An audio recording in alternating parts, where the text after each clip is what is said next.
So, good afternoon, everyone. May I already have your full attention for our musicians, Merel Vercammen on violin, Fridman on cello, and Vincent Houdijk on the vibraphone. And they are three musicians who believe in the interaction between music, people, and our environments in the most spontaneous ways possible. And here they are. Can I please have a round of applause?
Thank you, Merel, Maya, and Vincent for that wonderful and emotional opening to this conference.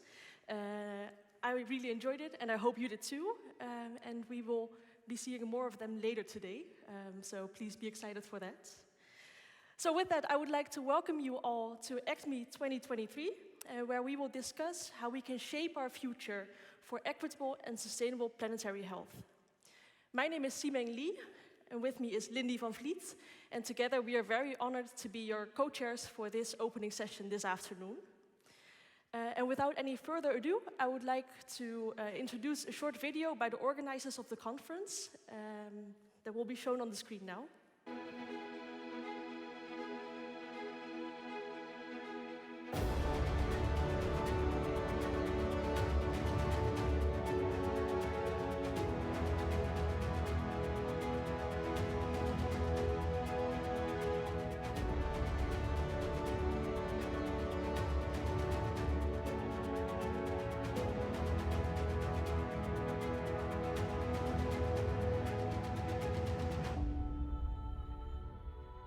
Welcome everyone, delegates, speakers, partners, funders and organizers. Many of you have traveled a long way to be here today.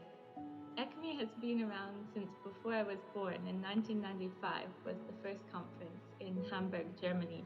It has evolved over the years and now it's become more inclusive than ever.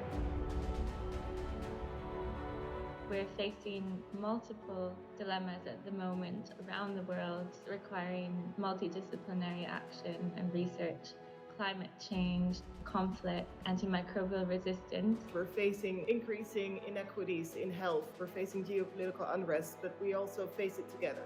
It's more important now than ever that we reunite together to come up with innovative solutions to these global problems that we're facing. ECTMIH is special, unique. It's not just a conference for only scientists, health professionals, or activists, or only policymakers. It brings people together. Like-minded individuals, networking, learning from each other. One great diverse group from different countries, ages, and professions. Together they will reveal stories, images, and rituals useful for social justice and health equity in the context of global warming and environmental challenges. Small things that have a big impact on the health of populations and individuals. ECTMIH has been a tremendous collaborative effort. We've established institutional partnerships with more than 25 partners, but also all the volunteers, all the committee members. We're part of the solution, we're part of the system, and we can make the system better. Education is the power of knowledge, and where knowledge is a study of world. Knowledge is a creation of development, and where development is growth of life. Knowledge is a study of art, and where art is involvement.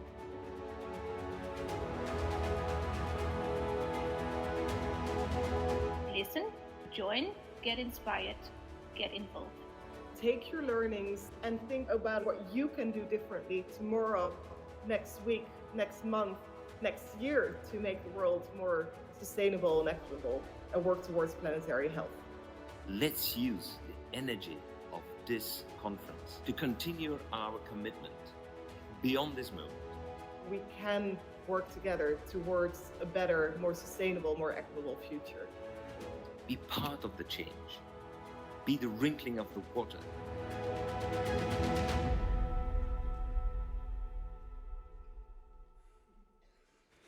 Yes. We're on. Woohoo!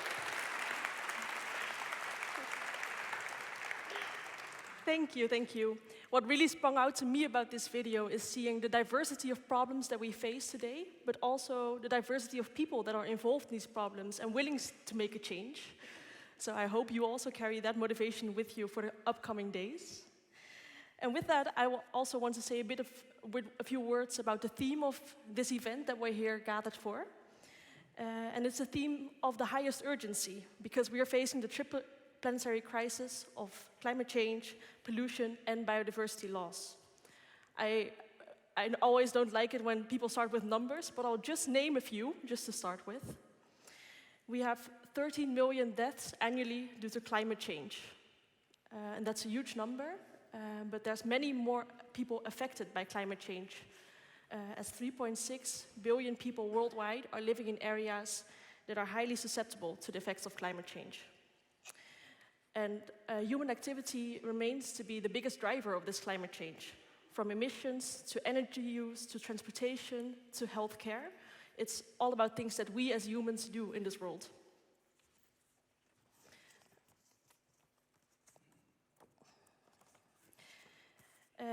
Meanwhile, health is also one of the biggest arguments to underline the issue of the climate issue. sustainable health systems, public health intervention can be a big entry point for the change that we want to achieve to solve the climate issue. What's more, it's important to consider equity in these transformations and complement the work towards a just transition that we want to see in global health. Yes, so in that sense, and the organizers were already talking about it in the movie, we need diversity, right? And we need a diverse room. So we thought to really tackle these complex issues. So we thought it's important to check, are we that diverse room? So not only in terms of your identities, but also in terms of the organizations or the kind of work, the kind of role you play in the ecosystem, because we are talking about systemic change the coming days. So let's do a bit of getting to your feet again. We just got you down, so please don't start buzzing again. This is just, but movement is good, eh? So let's see, when I call upon a certain discipline and you identify with this discipline, please get to your feet. So are you maybe a representative of a knowledge institute? Please get to your feet. And it's also nice because you can see, look around, who's sitting next to you. Oh, that's... There, you see, knowledge is well represented. Thank you so much. And you can stand multiple times. Eh? Are you maybe a representative of the media? Ooh. Ooh, here we have work to do. We have work to do. Are you involved in policy making? Yes. Yes, yes, yes, yes. You see who these people are? Get to them, over the drinks. Are you maybe a member of civil society? Yes. And that's a broad audience. Look, look. We need you. James comes from below. Yes. Do you identify as a health professional? Oh! Wow. Are you a politician? Come on, nothing wrong with politics. Do we have one politician? Yes. Woo, welcome. And another one there. Yes, yes, good that you're here. And finally, are you involved in entrepreneurship, in business? Yes. Good, good, good, good, good. Great. Well, it's very clear there are maybe we forgot somebody, but you can catch us later to make sure to identify yourself directly. Okay, so it's great. I think this diversity in the audience is what this conference is about, and I think it's also about the spirit of openness and optimism. So, but most importantly, now we got to know each other a little bit. And for the keynote speakers, this is also nice because we are now going to listen again. We've moved a bit, but now we're going to listen to 3 people who will inspire you with a TED Talk. And we do want interaction with you also. So during the TED Talk, you'll be able to pose questions to the person that you are listening to through Mentimeter. The instructions for this are here on the screen. So many of you probably already know this device. It's through your phone. You log in to menti.com, you put in the code, and then you can ask any question you want, and you can vote other questions up. Yes? And at the end of each TED Talk, we will take 1 or maybe 2 questions, and the ones that are voted highest will get the floor. Yeah, we are very democratic here. So, without further ado, let me start by introducing our first speaker, Miss Heleen de Coninck. Heleen de Coninck is a professor of socio-technical innovation and climate change at Eindhoven University of Technology. And she also is an associate professor at Radboud University on the same topic. Heleen will... welcome, Heleen. Well, let's first give Heleen a big applause, because she's already on the stage. Thanks. And Heleen will kick off this session by giving you the state of the art of innovative technical science, and particularly also the interrelations between science, society, and policy. So a big applause for Heleen, and we'll cut back to you later.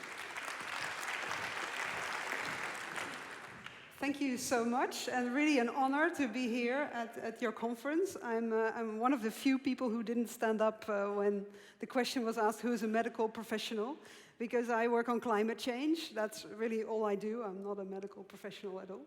So thank you very much for doing what you do. So what I'll talk about is what's in the Intergovernmental Panel on Climate Change, the IPCC.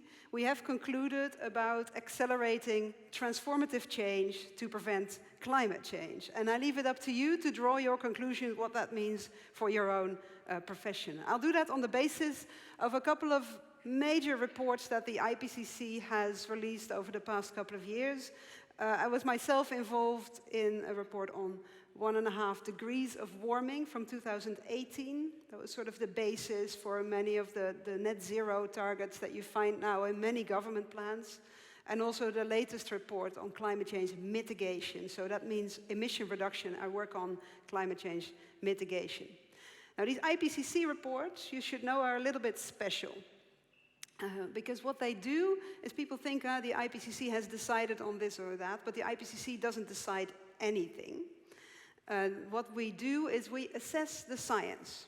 We basically summarize all the literature there is, or, well, some of it, we can't do everything, on climate change and put it in reports. And what is really special about the IPCC is that then those reports are approved in an official UN approval session where the report is accepted, that's part of the science, and the summary for policymakers is actually approved by all the governments in the world.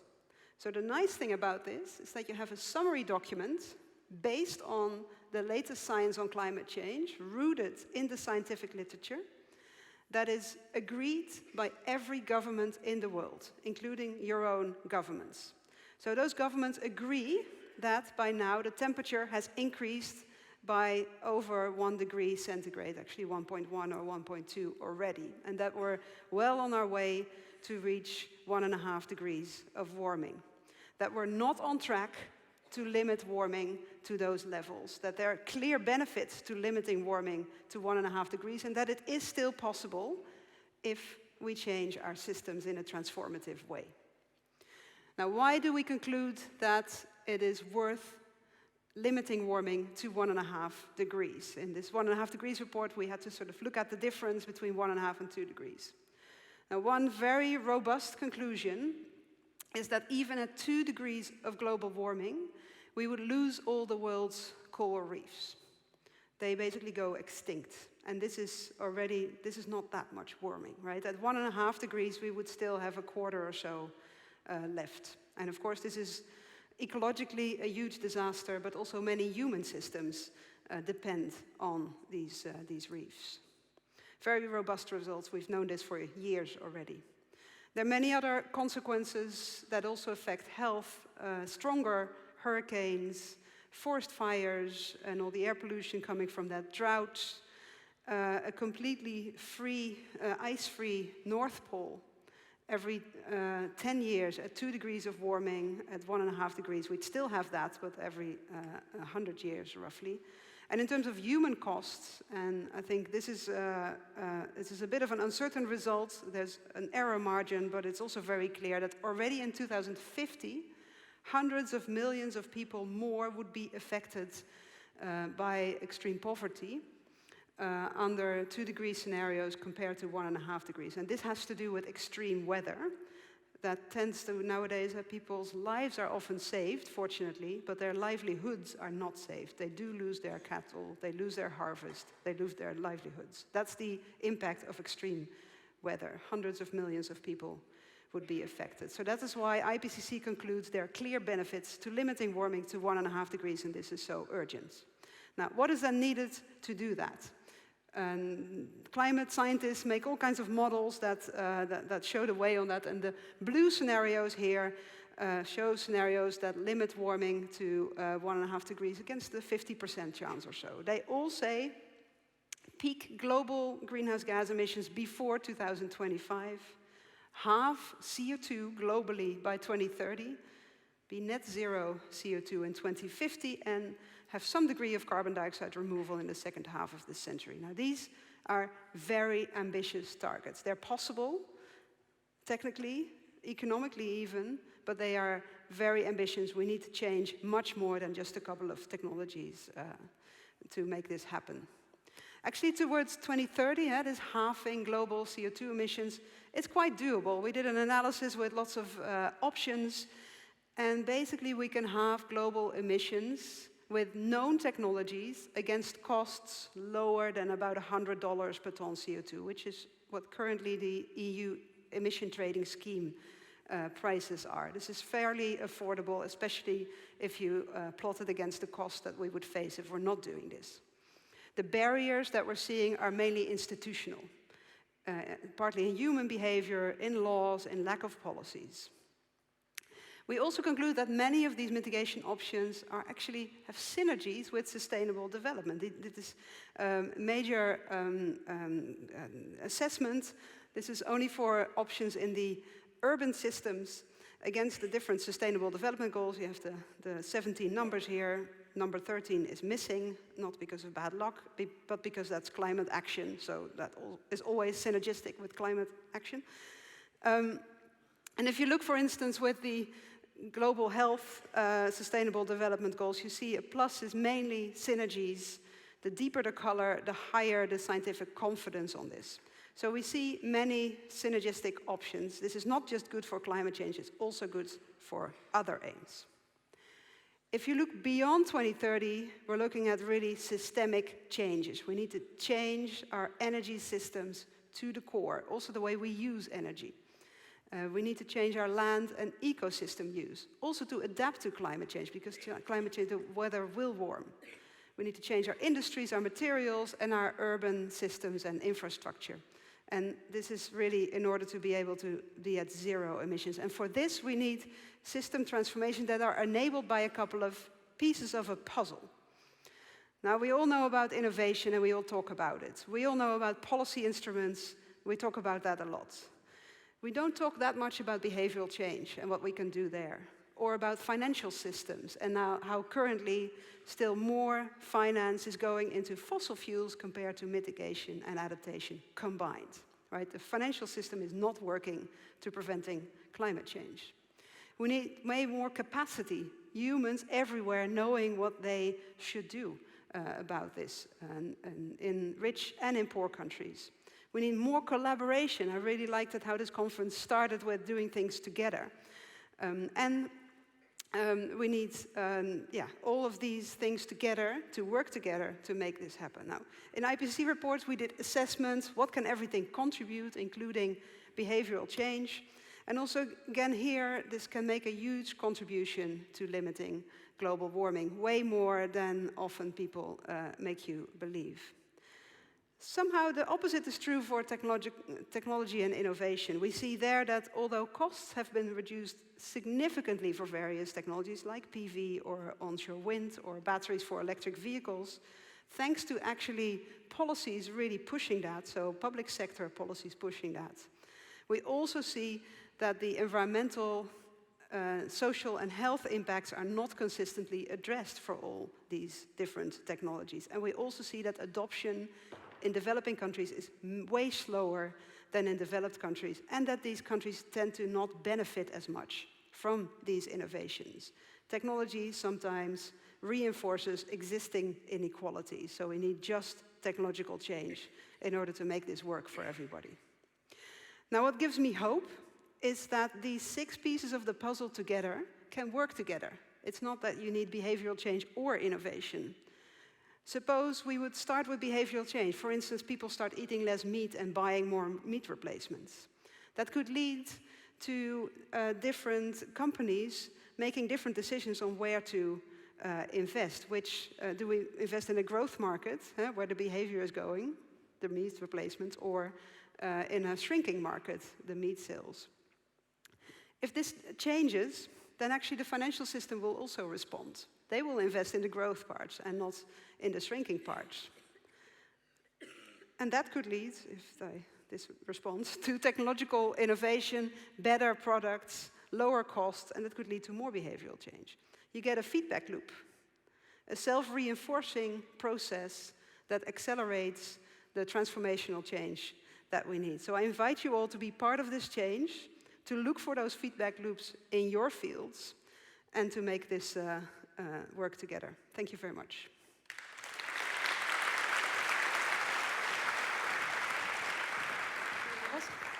Yeah, thank you so much, Heleen. That was really insightful as a first kickoff to get the bigger picture. And yeah, let's look at the questions of the audience and see, oh yes, they're also here. Which one was asked most? That's this one. Aside the evidence being shared and agreed by countries, are there proposed solutions for countries to adopt and comply with?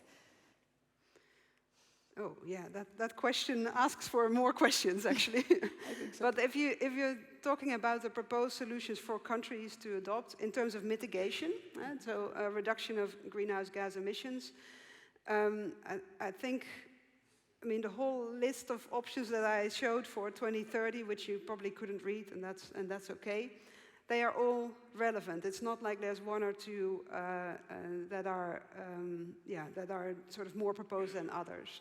If you're looking at the big ones, they are renewable energy, energy efficiency, and changes in land use that are more sustainable. So those are really making the bigger contributions. And then if you put behavioral change together, so creating a society that doesn't waste as much, that is maybe not necessarily oriented towards more growth or more, that could really make a difference as well. Okay, great. Thank you so much. I don't know, is there more questions from the audience? Yes, we have another question. We can do one more, I think. Reports are important, but can you tell us what is being done to implement the points coming out of these reports? Yes. Yeah, that's a good point. Yeah, reports, yeah, it's just paper, huh? Yeah, so a couple of things. Well, I mean, if I look at the 1.5 degrees report that was published in 2018, right, so 5 years ago, and based on that report, countries have been putting net zero greenhouse gas targets in law in about 40 countries right now. So if that's in law, what happens is that people can sue their government, and they are, right? In many, many countries, court cases are being filed in order to force countries, governments, to actually stick to their own targets. So that's one helpful process. Another thing that is happening also is because of these reports and all the attention they generate in the media, for instance, people are starting to become more aware of what's happening, and not only sometimes changing their own behavior, doing what they can, but also pushing their politicians to do more. These politicians, they need, you're a politician up there, they need a public mandate in order to act. So people need to voice that they find this important. So those are some examples of what is being done. But the biggest client for the IPCC is the UNFCCC. So that's the climate summits that are happening every year in a couple of weeks in Dubai. And those are usually the ones that pay most attention to these reports, and then hopefully this increases their sense of urgency to act. Yes. Thank you so much. Thank you so much for your contribution. I would like to invite you to sit there for the panel discussion later. Yes. And over to you. And then it's my turn to introduce our second speaker. His name is Renzo Guinto. He is the Chief Planetary Health Scientist of the Sunway Center for Planetary Health in Malaysia. He's also the Director of the Planetary and Global Health Program of the St. Luke's Medical Center College of Medicine in the Philippines. And he's also a member of the National Panel of Technical Experts of the Philippine Climate Change Commission and convener of Planetary Health Philippines. And so,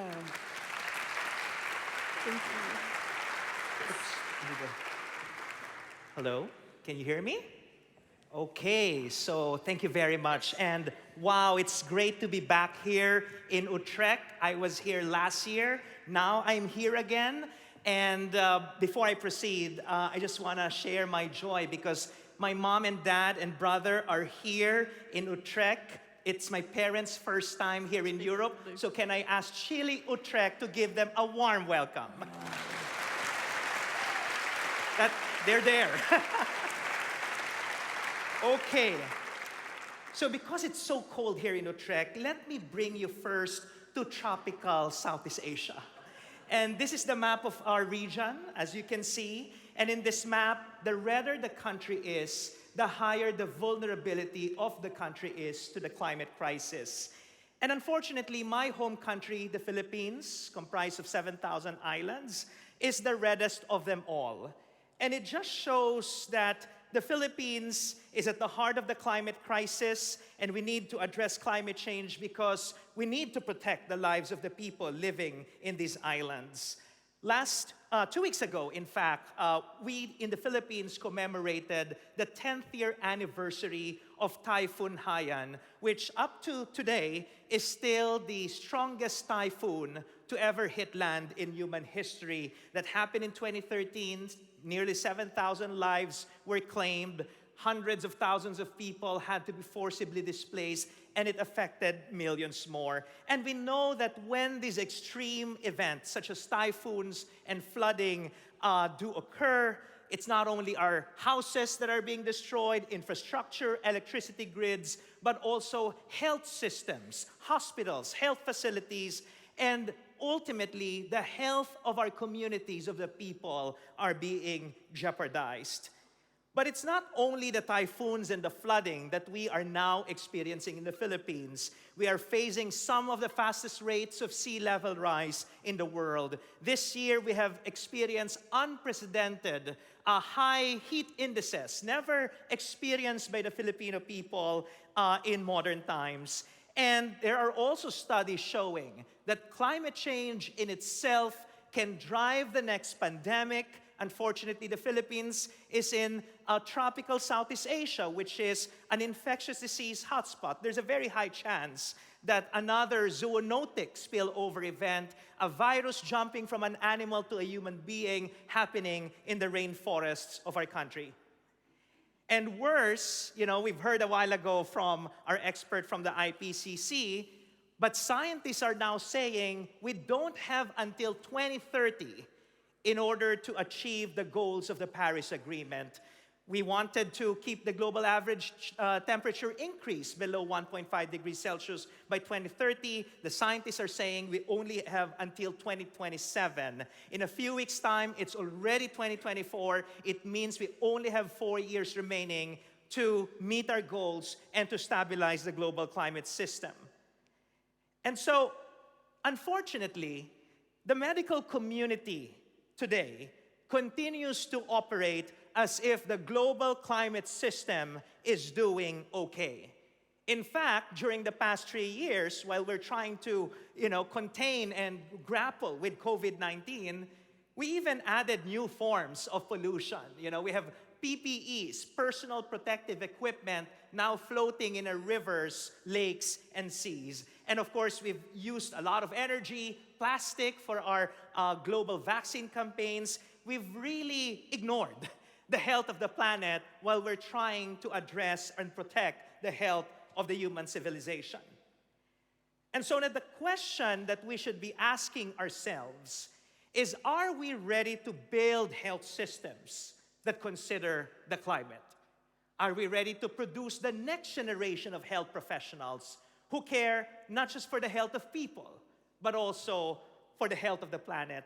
And are we ready as a global health sector to reorient towards new values, not just of equity, but also environmental sustainability, even intergenerational responsibility, making sure that we don't leave behind a planet in mess to the future children of the world?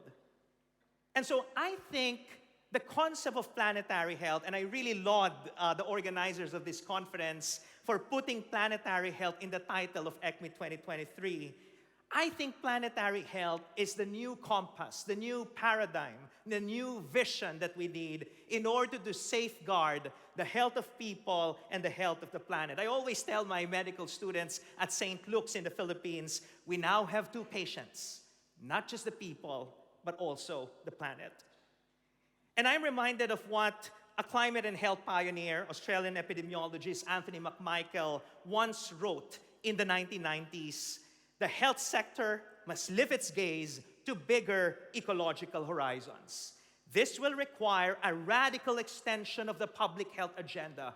And I think that that radical extension that he was referring to in the 1990s is now what we call planetary health. And if you just go down to the last line, it encourages us, or he encourages us, to develop an ability to collaborate with unfamiliar disciplines such as climatology and ecology. And so in St. Luke's, I also remind my medical students that by the end of their medical education, by the time they graduate, they should have at least 5 friends who are not fellow physicians. They should have a friend who is an economist, an ecologist, maybe even a theologian, because a lot of the problems that we're facing in planetary health are deeply moral and ethical in nature. And so how do we advance this new radical extension called planetary health? Just recently, I was in a conference in Berlin at the World Health Summit. They are now talking about establishing what they are tentatively calling a One Sustainable Health Institute. You know, it can also be called a Planetary Health Institute. And I said in a room filled with Europeans, plus myself, that the future institute should have these 3 critical ingredients. First, it should draw from the wisdom and experience of the Global South. Second, it should harness the power and potential of communities. And third and last but not the least, it should maximize the energy and entrepreneurship of youth. And that, thank you. And that is what we are trying to do now in the Philippines. In 2020, when I returned to the Philippines after my doctoral studies in the United States, I had the privilege of establishing the first planetary health program, not only in our country, but in Southeast Asia at the St. Luke's Medical Center. In fact, some of my teammates are here in front. Maybe you can wave your hands. Please talk to them. They're amazing people. And just within 3 years since our inception, we were awarded the inaugural Planetary Health Innovation Prize by the Consortium of Universities for Global Health in DC early this year. And so what are we doing to advance planetary health in our country and in our region? These are just some photos of the different activities that we're doing. We're engaging meaningfully with the communities. The communities are not our guinea pigs. They are our real partners in the co-production of planetary health. We are bringing people together from different sectors and disciplines. And in fact, we established a national network called Planetary Health Philippines, bringing together people from different disciplines, sectors, backgrounds. We're intersectoral, we're interdisciplinary, we're intergenerational, we're even international because we have Alay Llamas, who is from UMC Utrecht, who's also part of our family.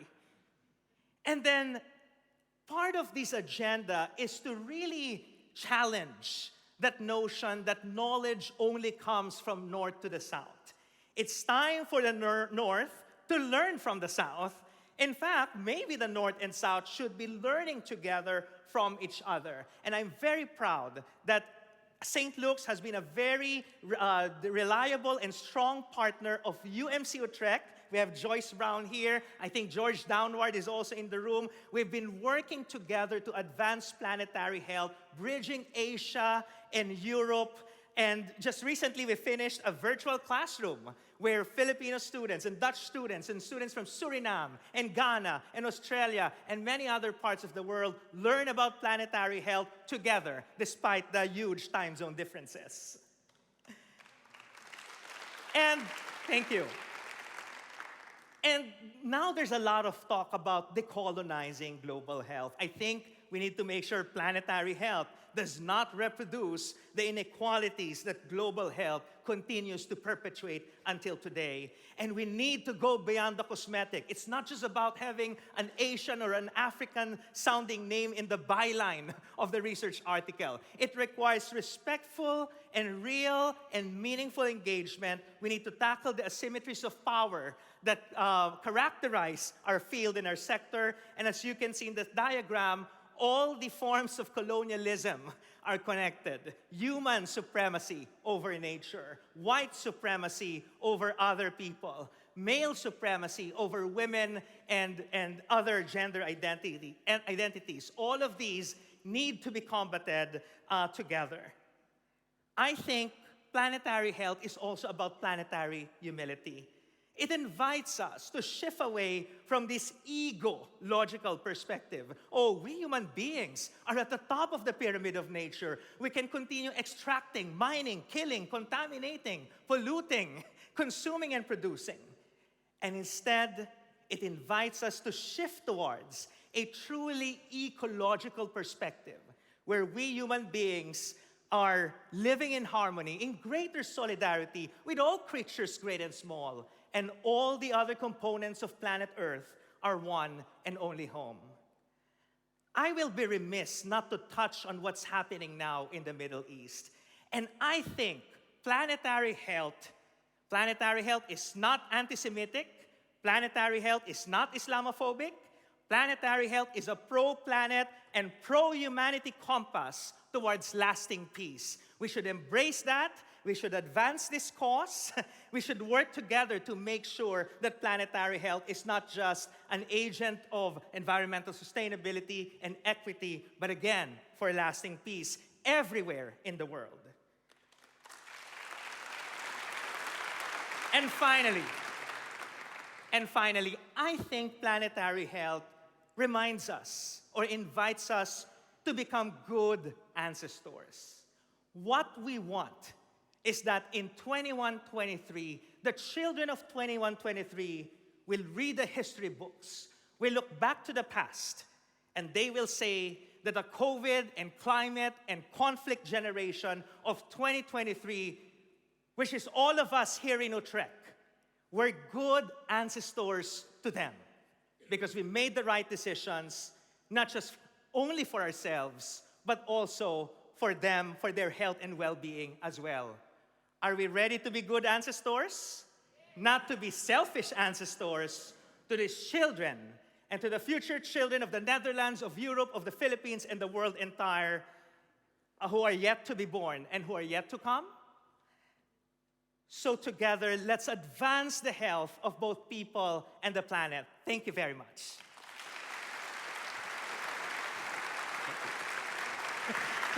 Thank you. So, Renzo, thank you for that very passionate talk. And I don't even know where to start when I want to summarize it. It was a very passionate talk for how we need to change things and do things differently, I think. So let's look at our questions that we have. Let's see what is the most upvoted question. And I think it's this one. Sure. How would you propose weighing the health benefit of health interventions versus the environmental impacts of these interventions? I think we need a separate panel discussion for this topic. Well, I guess, and maybe these are some of the critical ingredients that we need. We need to engage more with the philosophers and the ethicists. It's interesting because I just got appointed by WHO in a technical advisory group on the ethics of climate and health. And these are the very questions that we are going to tackle. You know, how do we weigh, these different considerations? But I think the simplest answer is that, if we value life, if you value life, whether it's human beings or animals, and as I mentioned a while ago, other creatures great and small, then it will help us, to choose the solutions that are pro-people and pro-planet. I guess it's also about, again, not being selfish ancestors, that it's all about us and we forget about the other parts of the ecosystem. So I guess that's my initial take. For sure, we can expound more on that. Yes, for sure. Thank you very much. I would like to invite you to take a seat. Oh, thank you. And we will talk much more on this later in a bit. Okay, and then we're running a bit behind time, so that's why you probably had more questions to Renzo, but we'll try and tackle these in the panel discussion. So let me introduce our last speaker, Francesca Racioppi. Sorry for my Italian pronunciation. She is the head of office of WHO and the European Center for Environment and Health. Francesca, welcome. Applause for Francesca. Thank you. And the center serves as the primary source of knowledge, technical expertise, and normative guidance for, the whole European region. So a lot of expertise from you on this topic, and we're happy to listen to you. Thank you. Thank you. And don't forget the questions again. Okay. After the previous two keynote speeches, I have a titanic task ahead of me. Okay, you will bear with me. So, I don't have any family members here. I might have, but wait a second. I have my boss perhaps here. Rob, are you here? No? No, perhaps he's in another room. But, you know, I have a boss and colleagues here, so you can imagine the anxiety that, that is building up here. Now, for this afternoon, my 10 minutes, I'll try to bring to this audience a little bit of the work that very dull, boring UN bureaucrats, I'm one of them, here the category, how we are trying to bring the science, the wealth of science, the wealth of knowledge that is developed by this kind of audience, by you, to the policy-making table. In a way, it is like the task that IPCC members have to try and push the governments to go to COP28 in a couple of weeks' time and negotiate something serious. So this photo, I took it in a playground very close to where I live in Germany, in Bonn. This is where my child, he's 5 years old now, he was 2.5 when it all started, used to go. And to me, this is one of the moments, a big eye-opener, where at the global level, we all together realized that not taking science seriously takes us into drama. Life came to a standstill. Pandemic came. We were told, we cannot say we didn't know. And yet it came, and yet it took us by surprise. In those dark days, WHO came up with, we were under a lot of attack, a lot of anxiety was building up against the WHO. How are we moving? How are we giving the advice on handling the pandemic? But something very, very important happened. We came up with a manifesto. And the first point in this manifesto is we must look into the future, build forward better, and there are many ways to build the mutual benefits. One of them, the first point in the manifesto, is to protect and preserve the source of human health, nature. This has been quite unusual and quite unprecedented for the health community, the policy health community at that time. And in addition, there are several other prescriptions that we came about at the time with the hope that the reconstruction that will have happened, that is taking place now, would have ferried us to a better place compared to where we were before. We don't want to build back better. We must build forward better. It is an entirely different concept. Now, let's look at the science once again. Scientists. All of you might have bumped into this editorial. 200 journals calling upon the UN and the WHO to stop looking at climate change in isolation from biodiversity. What is interesting in this commentary is that the scientists told us our two communities, the community of the climate change experts and the community of biodiversity experts, came together. Do you see?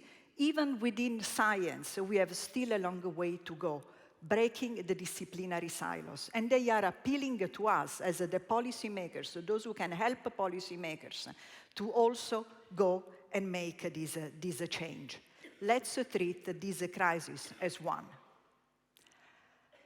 Still 2 weeks ago, the new State of Climate report was published, and I was, in a way, taken by this one, and I wanted to share this with you. Probably you are all familiar with that, but to me, this sounds like a scream. Isn't that? We are going into uncharted territories. There is the unknown there. It's frightening. We must do something time is there. We asked Dr. Jane Goodall a few months ago to explain planetary health to policymakers. It is not easy. Everybody tells you, oh yeah, planetary health, yeah, we do understand that this connection, it is all interconnected, but what should we do about it? What does it mean? What does it mean in practice? What does it mean for my government? It is a very important thing to help governments to translate this understanding into action. And this is why we were lucky enough in July this year to gather together 53 member states from the European region, the WHO European region, in Budapest for their 7th Ministerial Conference on Environment and Health. This is already something interesting because we have ministries of health and ministries of environment coming together. It is pretty unusual for government representatives to gather in this, under the same roof and discuss environment and health issues. And for the first time, they brought into their agenda not siloed issues, but the integration of them: environmental pollution, climate change, and biodiversity loss in the context of recovering from COVID. And to accelerate action, because it is not that we don't know what needs to be done, it is not that the commitments are not there, the SDGs are becoming far and farther away to reach, the clock is ticking. It is a matter of accelerating to a very large extent, to accelerate action. It is a matter also of developing the competencies that we need. Renzo, you said how many students, you want the students to come out with the friends in different disciplines. Well, I wonder, I would like to have 50 ministries of health where there is a department dealing with the climate change and health within the Ministry of Health, as much as they have a structure to address hypertension, nutrition, and the other classical topic of the health agenda. So member states came together. They came together to accelerate. They came together to look at the governance structures that we have.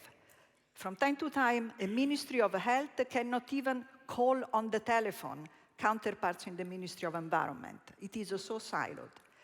We need the right people in the right place. New generations of scientists, policymakers, and civil servants needs to be brought up and take over.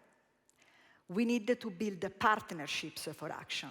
And this is very much what we were doing there. And this is the other unprecedented thing, so even in my dull, boring life as a UN bureaucrat, I'm super excited because for the first time, ministries of health and ministries of environment recognize that nature and biodiversity must be a clear priority on the public health agenda. This is the first time that they have it in a political declaration. We are not yet done, but it's a great start. I'm very excited about that. I'm also excited that member states came together. They forged the partnerships. And because, Renzo, you were speaking of the health sector role here, I will tell you, we have a new partnership, super exciting, led by Ireland and already supported by Austria, Belgium, Netherlands, Norway, the UK, and we hope more and more to address the health, to support the health sector climate action. This has to do what is that we in the health sector can do about it. And we brought in youth, because this is a matter of the new generation coming up and helping us to take the agenda forward. They've been an integral part of that discussion. They are an integral part now of the follow-up. This conference is taking place also together with the Healthy City Conference. So I'm very happy to be here with the colleagues from that network. And cities, they were there. They were with us in Budapest. We had different levels of government talking to each other. That is fantastic, because what you need is also this link between the international policy, the national policy, and the local action. They must be coherent, they must inform each other. So Healthy Cities were there, they were supportive, and they issued a statement on that occasion. And we also used the reflections and learnings from the work that we have done with the cities and policymakers to try to identify what are the key soft levers that are important to support this kind of progress. And I love in particular the point on the so-called boundary spanners, the people who are able to walk across disciplines, the people who are able to knock on other doors and say, you know, we can come together, there is something we can do together. And this is very much the action that we have to take forward together. So we also have been looking at the attributes of urban resilience. How do we want to make cities that will be much better prepared, that will be resilient to the challenges that we will need to face in the future? And we developed some additional evidence. I want to end with something practical here. In 2 weeks, there will be COP28. WHO has issued a petition that we want to be signed by the largest possible number of health people, the health community. We want you to join your voice, to join with us, and to sign the petition. So after I'm done, please go look on the website and sign the petition so that the voice of health will rise very loud in Dubai. And if you are curious about our conference, here is where you will find more information. Thank you very much.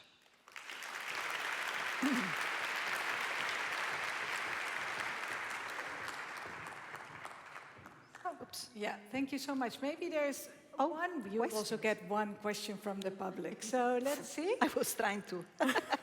Already elegantly. You can sit there in a second. What can we do to help bring policies to the table, considering that many of us are not politicians or policymakers? Well, you already came up with a petition, but maybe you have other ideas. I think each and every one of us has a chance in our professions, because one way, first of all, everybody votes. We can vote. Almost again, tomorrow actually. Exactly, yeah. We can lead the civil organizations. We can bring up children. We can teach the new generation. We can make ourselves passionate and be the advocate of this.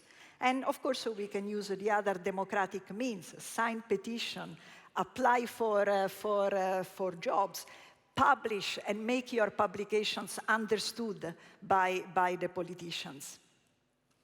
I could continue. So everybody has that change in himself or in herself. Great. Thank you so much, Francesca. Please join the group. And then we'll go to a short panel discussion with our esteemed speakers. I feel humbled and intimidated with such a group. Yes, and we thought it's nice in a panel discussion, it's always a bit tricky, that probably everybody agrees, because we are all talking here maybe to a converted crowd or maybe not. So let's see whether you agree and whether the panelists agree, and we'll be doing that according to 2 statements. And again, these statements will be available in Menti again, so you can already say whether you agree or disagree with the statement, while we talk with the panelists what their opinion is, and then we'll see how we're all aligned or not, maybe. So let's start with the first statement. Yes. So if we could have the first statement up on the screen. Otherwise we can read it. Yes. Yeah. So this first statement is, inclusive coordination for global health policies hinders accelerated and transformative progress. No. So basically, having everybody on the table is making us way too slow. We need to act faster. Is that what we need to do? Or do we need to make sure that everyone is included first? We disagree. I see a lot of hard thinking being done in the room, but maybe I can ask one of my panelists to respond already. Does anyone want to speak on this statement? I can maybe contribute. I would definitely say disagree. I think there's a lot of social science research indicating that, you know, it seems slower to include others and other voices that are usually not heard, but in the end, you will move faster. So I think actually if you don't do it, that will hinder your accelerated transformation. If you do it, it might seem slower at first, but really, I mean, there's lots of examples, at least in the sectors that I know, like energy and industry, where not doing it is actually slowing things down. And do you have maybe some examples from your experience where it was actually much faster? Well, I mean, an example, I mean, I'm an energy researcher, right? So, so my examples come from there. If you want to implement, for instance, here in the Netherlands, an onshore wind park, right? You can do it very quickly, you know, give out a license, have a project developer, a private company, putting down those wind turbines. That generally leads to people not feeling heard, not liking the view of those things, and not having an influence on their own environment. If you would, and we have examples of that, involve people by, for instance, having them co-invest, having them co-decide where these turbines are located, what their size will be, having them share in the benefits as well, because they are also shareholders of that. Not only do they resist less, but they actually find them more beautiful, those wind turbines. So they have a more positive experience with them. And that leads to them also having a more positive experience with the energy transition in general. So that can help going faster. But it's slower at first because you have to, you know, organize all of that, and that's slowing things down. But eventually you get further. Yeah. I saw Francesca not very enthusiastically as well. Yes, I think I have a very nice example. It's not from the climate change story, but it is from the air pollution story. If you remember, several years ago, there was an active promotion of diesel engines because someone thought that it was good for climate because they have a little bit of lower emissions compared to oil engines, right? And that locked us into a huge, huge problem of air pollution. So this is a typical example where if you set a goal and you just go, you know, towards that goal in isolation without considering everything else, particularly the health dimension of it, you lock yourself into a long-lasting problem that will be extremely costly later on to address. So I'm all for move perhaps a little bit, you know, not so speedily, but with a much better understanding of the health consequences of that. And now we should watch out very closely and very carefully also for many of the solutions for climate change, because not everything that now will be smuggled as good for climate will be also good for health. So it is so important that we promote those policies that maximize the health co-benefit, starting, for example, from those policies that will reduce emissions and air pollution together. So those experiences have been big eye-openers of the mistakes that as a society we can make. We should learn from that, hopefully. Very good one. I saw a... Well, I want to add that first, even today, coordination, decision-making, governance in general for health is far from being truly inclusive, and there's no accelerated and transformative progress. You know, I'm just borrowing the lines from that statement. So I hope that we are not using efficiency, for example, as an excuse to not be inclusive, not to be participatory, not to be incorporating of and integrating of different voices, because in fact, that's the very reason why progress is stalling in the first place. Take, for example, the climate negotiations. We've been negotiating for 28 years about the future of our planet and the future of our people. And in 2 weeks' time, well, the health sector has a World Health Day, or a Health Day in COP28. We have a pavilion, but until today, we're still a side event, not at the center of climate negotiations.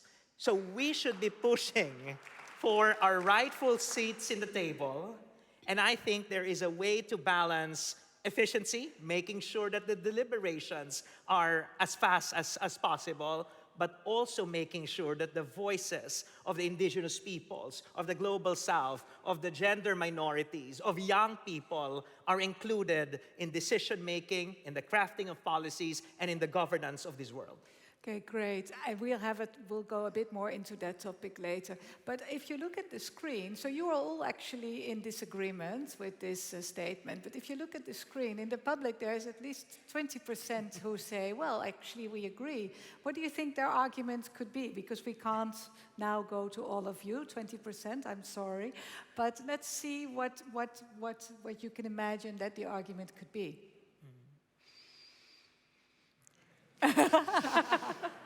Yeah, I guess, again, going back to what we already discussed, Because there is an urgent problem, there is an right? urgency, and people are concerned, if there are more people in the room, then that will delay decision-making. But I think we are ignoring the potential, for example, of digital technology to capture people's voices from around the world. Well, if you remember, the Sustainable Development Goals was a result of a global consultation of millions of people. And of course, we ended up with 169 targets and 17 goals. But it captured, the needs of various peoples from around the world. I think for the next agenda, post-SDG, post-climate agenda, we need to, I guess, be more creative, be more entrepreneurial in trying to bring as many voices as possible, but also coming up with the decisions at a fast pace, but also making sure that it's not, again, the elite just making decisions for the rest of us. There are institutional reforms that need to be changed. Take, for example, the Security Council of the United Nations. Until now, only 5 countries are making decisions for the 7 or 9 billion people on Earth. So technology could be a way out to but still make it institutional inclusive. reform as well.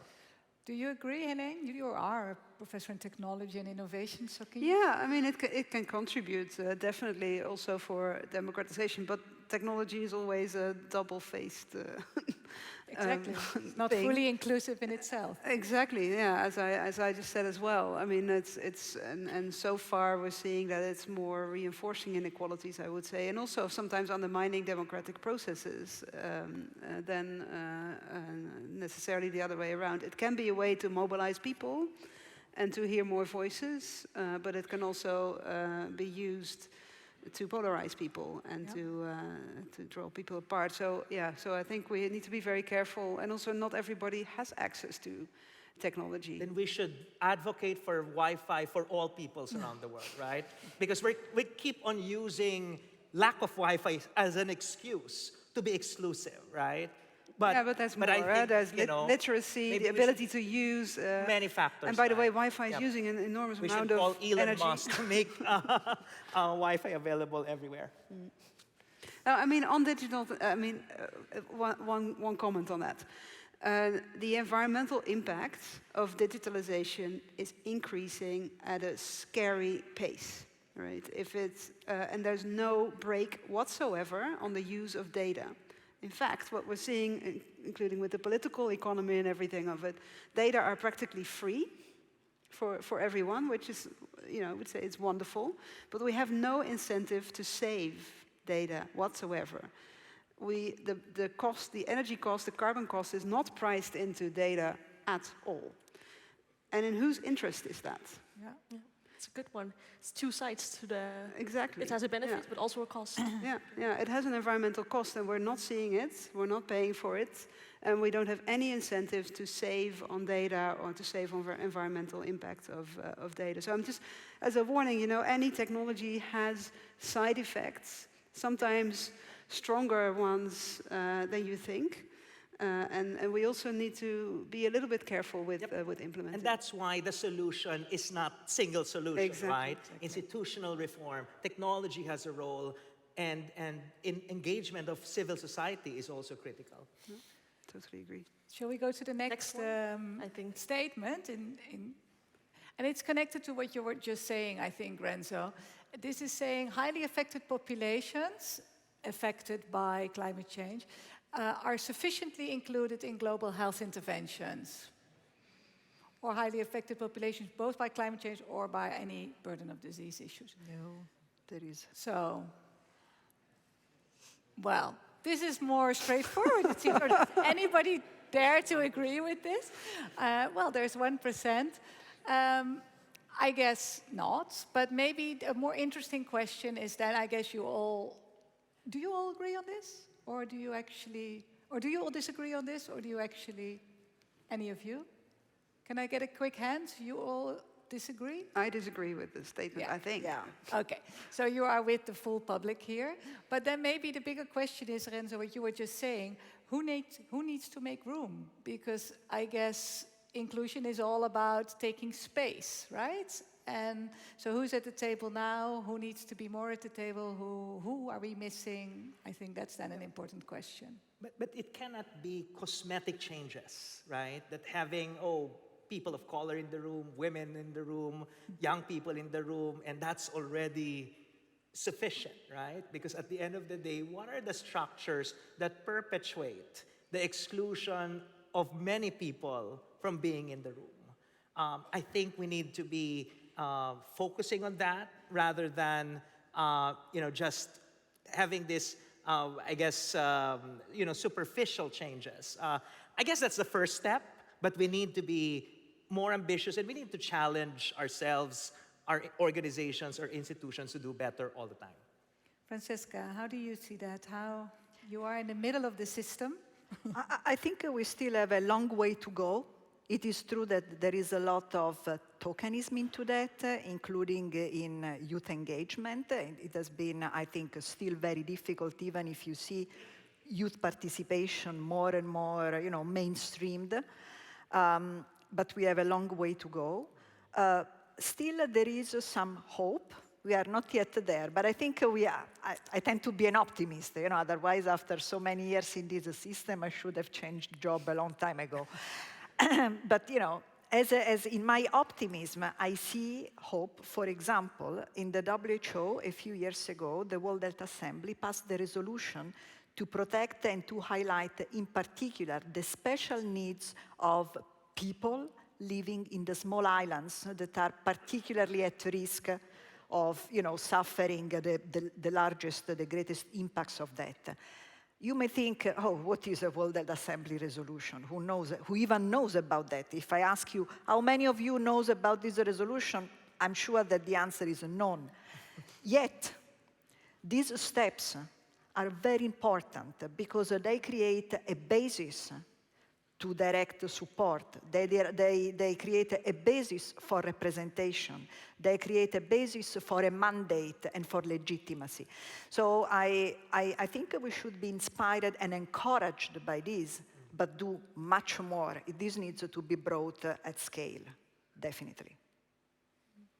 But so you feel the current system has opportunities for voices to be expressed and heard. So you mentioned resolution now as an important tool, but or does the system need to more fundamentally change? How do you, maybe that's a question. Yes, absolutely. But also we need, as the example before, or what you were saying before about technology, and why this is we need the different disciplines, because we cannot just fall in love with the last gadget. We cannot. We need always to maintain a critical capacity, because only through that we will be able to deploy new technologies at their very best and understanding and controlling the downside that you don't want to see. Think, for example, of the use of water reuse in the circular economy and in agriculture. Water reuse will be fundamental because of the water scarcity. And yet, what kind of water you can reuse in a safe way? Because whatever you will be using will end up eventually in the food chain. So we need, yes, let's go for that, but let's go for that the right way. Great. Thank you. I think this topic deserves a much longer discussion, but it's good that equity and inclusion is at the core of many of the sessions in the full program. So this was just a teaser, but it deserves a much, much deeper discussion, and we'll have time for that in the coming 3 days. For now, time is running, and we have to go to the next musical interlude. So I want to thank you so much for your inspiring talks and for this discussion. A big applause.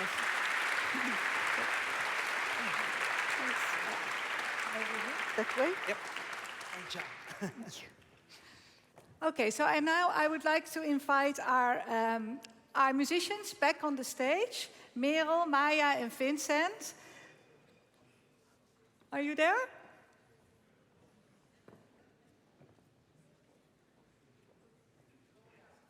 Okay.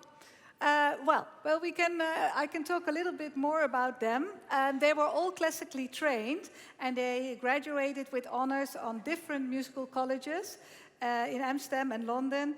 And they have been all exploring creative ways in combining classical music with different improvisation techniques, different genres in music. So in that sense, they're very much mirroring the spirit of this conference, that we need differences between different genres to be most effective. So there they are. Yes, big applause.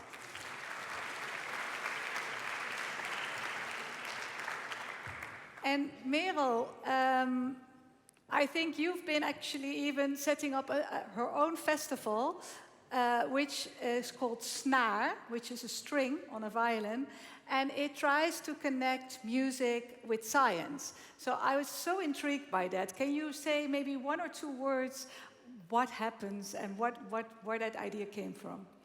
Yes, I'm super interested in science myself as well, and I've always been intrigued by the connection between music and science. And then I noticed, well, there's no festival yet that combines the two, so one person has to do it. So then I had to organize it, yes. That's great. It's so nice. I'm definitely going to be there next time. But now you're taking over. You are going to interact directly with the audience. So please, you've already seen the question on the screen, but Merel, so you're already getting your answers. But over to you, Merel. Yes, so we would love to have your input for our next improvisation. And you all have an app where you can fill in some nice words. I see so many words appearing already. The question is quite focused on the conference, but you can also take it a bit broader, like what is your hope for the future for planet Earth, for example. And as more words are appearing here on the screen, we are going to choose a few words, and then we will base our improvisation on your input. I see lots of... It's changing so fast. It's hard to follow it. Action, knowledge, inspiration, I see. Lots of people said inspiration, which is a really nice one, I think.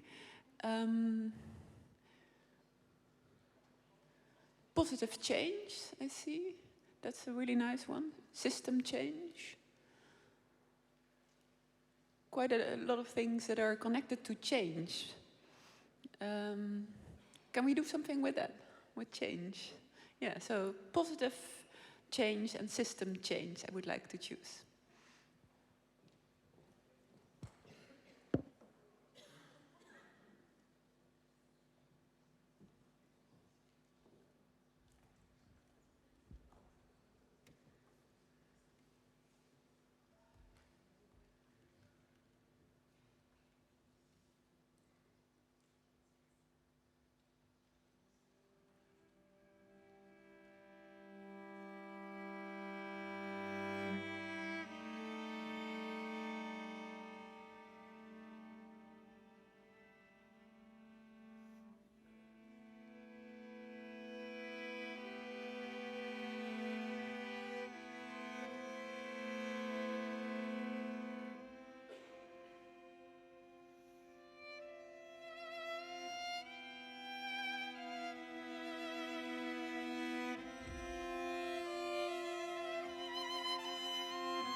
Sure. You also see the words. Maybe you can scream a word that is very important to you. Hope. That's a very nice one. Okay, let's do hope.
And for that lovely improvisation. And I hope that this music will also inspire the rest of the audience and open their minds for the next coming days. One more round of applause. Yes.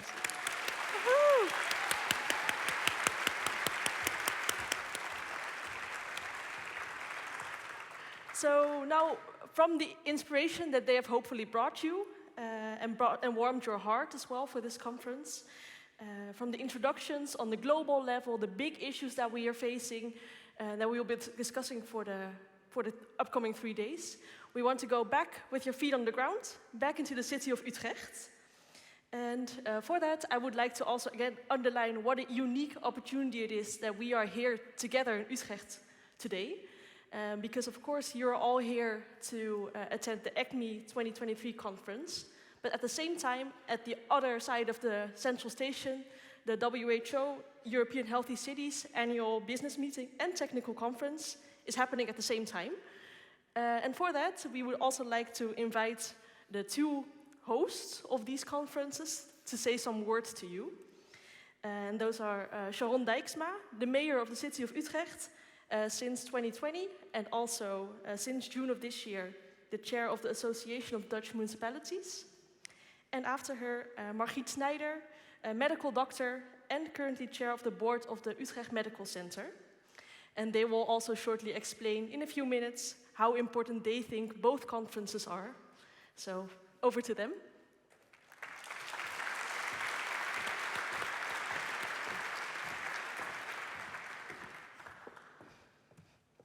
Good afternoon, everybody. I would like to wholeheartedly welcome you all in the city of Utrecht. Utrecht is one of the 4 largest cities in the Netherlands. And at one hand, we're very old, about 900 years. We celebrated our city having the city rights for 900 years. And if you would look deeper and further in history, you would see that we go way back to the Roman Empire when Utrecht was called Trajectum. And at the same time, we are one of the youngest cities in the Netherlands, at least very young at heart. We have a lot of students, also international students in our city, and we welcome them because we think that that gives us a lot of inspiration. It was mentioned already, yes, we are hosting these days 2 great congresses, so to say, on healthy living, and I would say on healthy urban living. And I could ask you a rhetorical question, and that question could be, isn't there any better city to organize conferences on this issue than in Utrecht? And maybe I can explain you also why. Because for my work, I am able to represent my city also on international stages, working closely with the United Nations, being one of their special envoys on climate issues for the city movement within the UN. And then I always explain that there is a big similarity being very sustainable at one hand and being very healthy on the other hand.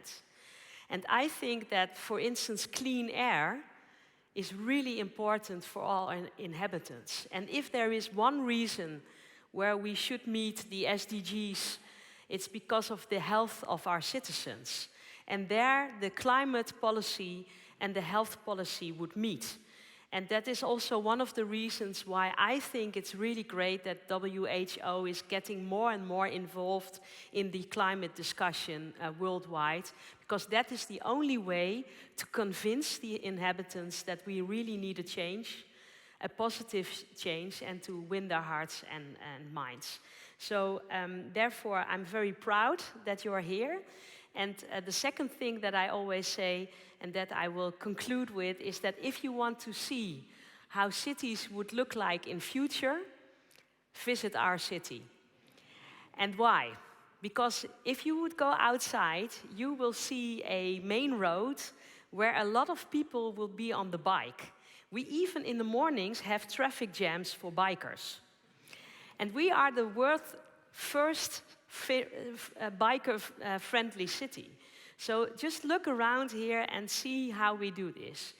And there is still a lot to win, because at the one hand, we're very sustainable, we're very progressive, and we are very fast forward if you look at sustainable mobility.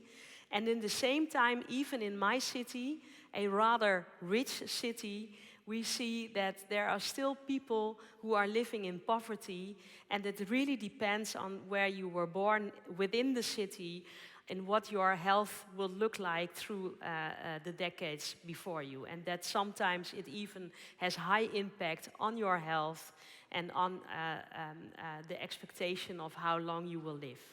And this, for me as a mayor, is something which we could not accept. And therefore, we need to work also on this. It's also about equal rights for all inhabitants in my city. And that is what we are working with the aldermen and with our council and with all our staff here and with all our partners. I see you, Margriet, every day. So thank you for WHO, the Healthy Cities Network, for the Universiteit Utrecht, for all our partners for organizing these 2 big congresses in this great city. Thank you very much for being here.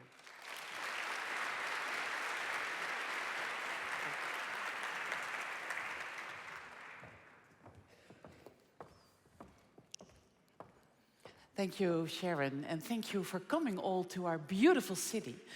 And Utrecht, the heart of health, as we call it, and it's Europe's most competitive region in 2023.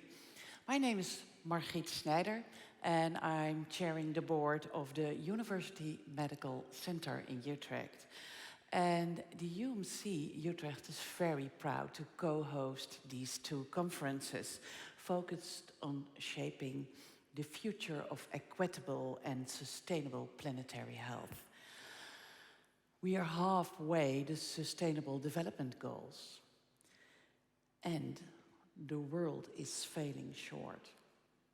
We all know that urgent action is needed, and we as UMC Utrecht also recognize our social responsibility, both locally and globally. And we are very much committed to advancing the SDGs globally by our global scientific research and education program, where we partner with local institutions in low and middle income countries to strengthen the capacity of students and staff there to undertake collaborative research related to many of the SDG targets. Our mission is also to have a positive impact on global health and equity health and in well-being of citizens. And in addition, as the UMC, as a big university hospital, we also try to minimize our negative impact on the environment and the climate. Our mission as the UMC is to add value to the lives of people, and because every person counts. And that's why we tried in our Connecting Worlds strategy to advance the SDGs. And we are delighted that so many practitioners, researchers, policymakers, and civil society from around all the world are here together in the Tivoli Vredenburg and in the Jaarbeurs to work together on advancing the goals. And side by our major, Sharon Dijksma, we show that we have a collective ambition in this city. Also by example, the Cartesius project. It's an urban development project where we try, inspired by the blue zones, to concretize healthy urban living. So I like to invite you all to let's accelerate. Think about our roles. What are our actions to really change the world? And let's be catalysts for the urgent transformation we need. Thank you for coming here.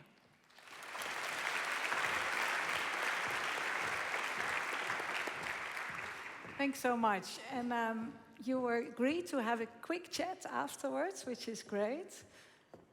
So we don't have any questions from the audience now, but we thought we might anticipate a few of their questions. And I think, can we say you in English? That's jij, maar it's also first names? Yeah, that's fine. Okay. That's great. Okay. So let me start with you, Sharon. When you were talking about one of the challenges that you're dealing with in the city of Utrecht around health and planetary health, you mentioned air pollution as one. Can you share a bit what kind of creative solutions the city found to deal with that issue, and also taking into account the equity issue that you were mentioning? Yes. Well, I cannot say this better than show you the example just outside. If you would go outside, you see a canal. That canal used to be, I think, a 7 or 8 way high road through the city. Not so many years ago. And then there was a referendum in Utrecht, and the people of Utrecht decided that we should build back with nature and bring back the ancient canal where it always have been and get rid of the highway. And with that, we established a path through the city. The canal is actually round and is 5 kilometers, so for joggers it's excellent. They know exactly how many meters they have run. But you see also that many people recreate at it. They are going on this they have little boats, they sunbathe and sometimes even swim. So this is just one example, but it is a way in which we would say in our streets, cars are guests, and those who walk on their feet, the pedestrians and the bikers, they are actually the kings on the road. And this is a way of working which we started already many years ago, and we try to expand. And it's not easy, but we still have the support of many people in Utrecht because they understand how important clean air is for their health and for their children. Great. Thank you for that. Thank you. And then maybe for me, a question to Margriet. How do you see the role of the University Medical Center Utrecht in light of this whole discussion on global health, planetary health, very big issues? Yes, we have a public health, a global health department, which is involved, and I told you earlier, in PhD fellowships in low and middle income countries. And we have tracks for 3 to 4 years to collaborate on PhD research and to strengthen the staff and the capacity there. And then they have a collaboration with the scientists here, and we try to strengthen their research, their education, and to bring them a PhD scholarship at the University Utrecht, and then they can build up their staff and their students and their PhDs in their own country. And we have, with several universities and university hospitals in these so low and middle income countries, we do that. So that's what we do on that scale, yeah. Thank you, yeah. And maybe a follow-up question to you then, Margriet. You were also talking about the negative impacts that you're trying to reduce these. And of course, Renzo was already showing all the masks and all the supplies in the hospitals. Can you say something about that? How do yes. We in the hospitals, the biggest CO2 uitstoot, what is that? Emission. Thank you. is by the buildings itself. So we have many solar panels and all kind of things, but it's not enough. So we really are rebuilding the hospital to decrease that. Then mobility is a big issue, about 22%, the mobility of our patients, our visitors, but also at most the personnel. So we try to inspire them and try to, we make the free, what's het openbaar vervoer? Public transport. Thank you. The public transport for free, and we try to decrease the going by car. And then we have about 300 green teams in our hospital, which are inspired to decrease the CO2 emission by doing things on the operation, reduce the gases used in the operation room, by reducing plastic gloves, by reducing the use of medicine, by reducing all kind of waste thing and recycling that. And every month our waste and our circular commitment is growing. Great, that's great to hear that. She's very modest, actually. They are doing a great job, I have to tell you. I mean, and they are also within the top 10 of best hospitals in Europe. So being very high quality, delivering very high quality in your healthcare, and at the same time having a policy like this, that's really very something to be very proud of. Thank you. A proud mayor. Yes, thank you, Sharon. It also got into an SDG predicate 2 weeks ago by achieving this as a hospital. Yeah. Nice, very nice. Maybe then to just close off this quick chat, what is your hope for this conference, Sharon? What would you Well, I hope actually that people are truly inspired by meeting each other and working on the SDGs. As Margriet already mentioned, if you look now at where we are standing and where we should be, that is really a big difference. And I think that it has to come from people like you to really make the change. And this is what we need, because if you look only at the world discussion, we are not heading for the right way. So let us be pragmatic. Let us emphasize on the fact that it can be done, and that it gives a lot of people a prosperous life, and that is what they deserve. Thank you. And then one last question to Margriet, because we've already heard that we can learn a lot from the University of Utrecht. But what do you hope to learn in the coming 3 days?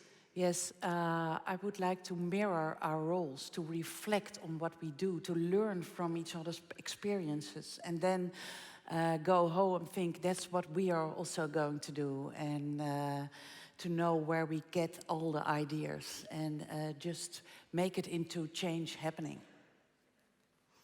Okay, great. So thank you so much for being with us, for having opened and welcomed us all to both the city of Utrecht and to the whole University of Utrecht and the Thank you. Thank you so much. Thank you. A big applause.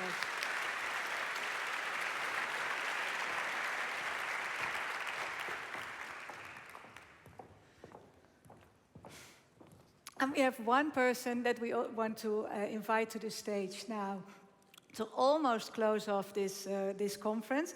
But a few last words for Karel Gyselinck. He is the chair of the Federation of European Societies of Tropical Medicine and International Health, FESMI, and actually the big brain behind the ECTMIH conferences. You saw him in the video at the start, but he's here at the end to give you a few of his last thoughts for this conference. Thank you, Karel. Thank you. Not a big brain, I can assure you, but at least good afternoon, I would say, dear colleagues, dear friends, dear family members of Renzo, dear politicians, dear bosses. We really need to save the planet, because so far it's the only planet with chocolate. And to do that, we really need more collective intelligence, a more collective imagination, as Philippe Blom, the famous philosopher, would say, and art will certainly inspire us in this conference. And for that, we need to connect. And FESMI, the Federation of the European Societies of Tropical Medicine and International Health, can contribute to that connection by bringing together a diverse group of health actors. FESMI started some 30 years ago with a group of health researchers and health professionals in tropical medicine, and evolved since then into a really pluralistic, diverse group of about more than 6,000 members. Not only researchers, but also policymakers, activists, practitioners, and so on. And the FESMI, together with the national societies, and this year NVTG and other partners, started to organize these biannual ECTMIH conferences, bringing together all these diverse group of actors. It started for the first time in '95 in Hamburg. Now, that can only work, you can create the space, but if you really make it happen and foster that change. And so for that, we need to go beyond or off the beaten tracks, thinking beyond the box. And so that's why I challenge you. Can each one of us, during this conference, at least go to one session which is beyond her or his immediate scope, beyond his or her immediate field of expertise, really to learn from each other in an in-depth way, in a refreshing way, and to connect. That's my hope. Thank you.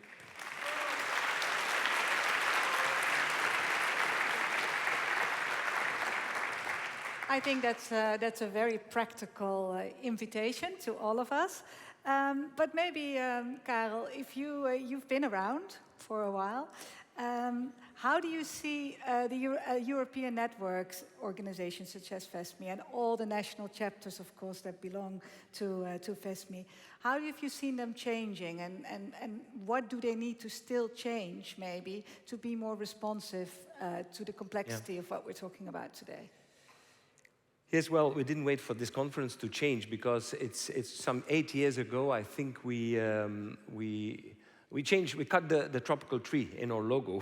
Actually, it's not good to cut trees, but we cut it, and to change the focus from tropical medicine to the wider scope of global health and eventually planetary health. It's important to have this wider scope.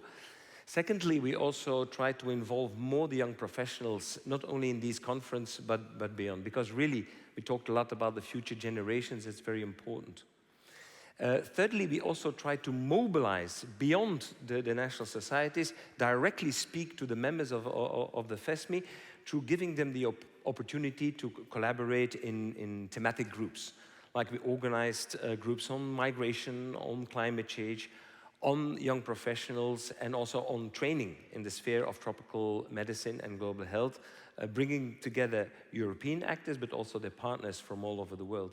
And finally, make FESMI a more open platform, connecting with EU and international platforms, because that's only that collaboration which can work, and lobby together also to make things happen. That is a bit the perspective, and we need to intensify this process because we still have a long way to go. Intentions are there, but like the SDGs, we're far from it. Great. And COVID inspired you in that also, or? Yes, in that way. Or how did that? Face with the process? I think that's for the future. It gave me three learnings, the COVID. First of all, the importance of health systems. Secondly, the importance of strong research. And thirdly, adaptive learning. And I think if, as a health community, we should stay close to our core business when we talk about contributing to shaping the future of equitable and sustainable planetary health. Like I said, reinforcing this resilient health systems and embedding it in strong social protection and health systems. And also inviting the politicians to treat health really as a public and not as a private good, and to create that space for that. And a particular thing I would say is the mental health in that regard. Because 1 billion people suffer from mental health disorders, 2 to 3 times the burden of HIV, and yet only 1/50th, so only 2% of the burden of HIV.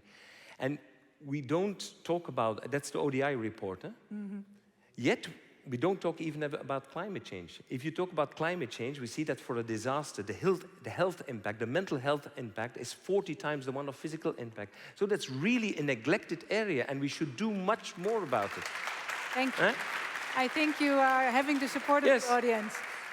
Maybe then the last closing question to you. Which sessions are you going to go to, which are totally out of your box? What are you going to learn?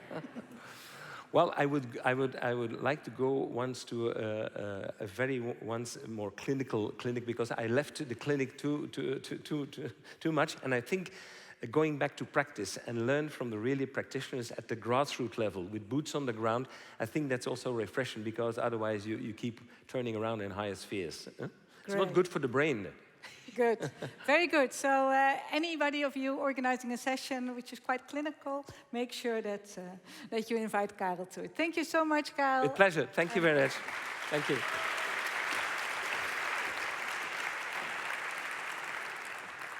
So that brings us almost to the end of this opening session of ECTMIH 2023. Almost time for drinks. But we thought it would be nice to do a nice closure for you. So we were thinking, and maybe you've heard us talk a little bit throughout this opening session about minds and hearts and feet. And that was a theme that we've been trying to connect throughout this opening session. Because I guess that's what we need in each one of us, right? To be connected with our mind, the science, the knowledge, learning from each other. We've heard a lot of people talking about it. You were inspired by our keynote speakers, bringing all that science to the fore, all that wisdom that is in each one of you and beyond us also. This session is, by the way, live streamed. We haven't mentioned that yet. So there's even many more people than you here in this enormous room present with us. And imagine the bulk of knowledge that's still out there with them.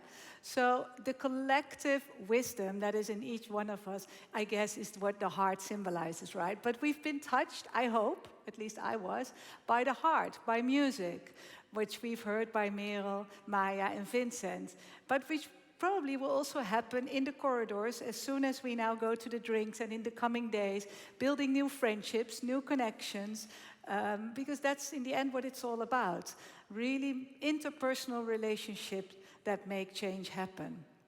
So if we've got the head, we've got the heart, we definitely need to feed. We definitely need to walk the talk. To actually, because we know what needs to happen. We know how important it is that we start acting. So I guess getting you already in the start, up on your feet, to already look around. And we hope that in the coming days, the program is full of interesting sessions that you really go there where you think, here I will be activated. Here I can really start making a change. The program is also full of things, by the way, for the heart. So there's all kind of side program sessions, yoga, nature walking, all kind of things to also get you sometimes out of the head and a little bit in a different mode. So please watch the side programs too. Well, the invitation to talk to at least 5 people or go to sessions that you never thought you would attend has already been done. But let me stress it again. Make new connections. And keep asking yourself, but also others, questions. The chat, there's a network app for this conference, which has a chat, so you can put questions in there. Make sure you download the app. There will be more instructions on this to follow. So I think, yeah, that's what, from my part, what I hope and wish for you. Be fully connected, head, heart, and feet, and then we'll get there. Simé, your last word? Yes, maybe just one last exercise to get you up on your feet before we go into the drinks. I want to ask one question to all of you. If you agree, you can stand up.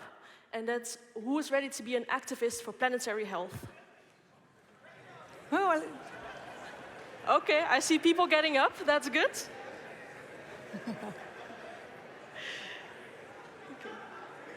Okay, great. Thank you very much. I hope you keep this activism, and we wish you a very, very fun evening and a very inspiring conference. Thank you. Enjoy.